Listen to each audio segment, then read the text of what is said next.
نہج البلاغہ خطبہ نمبر 67۔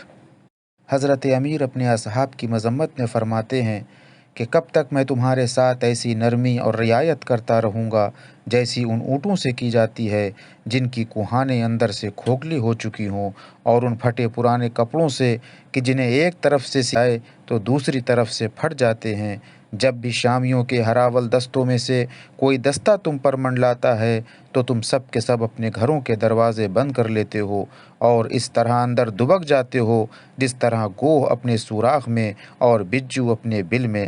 جس کے تمہارے ایسے مددگار ہوں تو ذلیل ہی ہونا ہے، اور جس پر تم تیر پھینکنے جاؤ تو گویا اس پر ایسا تیر پھینکا گیا جس کا سوفار بھی شکستہ اور پیکان بھی ٹوٹا ہوا ہے۔ خدا کی قسم، گھروں کے صحن میں تو تم بڑی تعداد میں نظر آتے ہو، لیکن جھنڈوں کے نیچے تھوڑے سے۔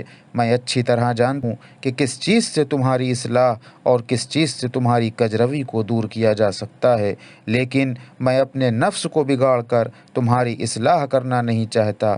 خدا تمہارے چہروں کو بے آبرو کرے اور تمہیں بد نصیب کرے۔ جیسی تم باطل سے شناسائی رکھتے ہو ویسی حق سے تمہاری پہچان نہیں، اور جتنا حق کو مٹاتے ہو باطل اتنا تم سے نہیں دبایا جاتا۔ وآخر دعوانا ان الحمد للہ رب العالمین۔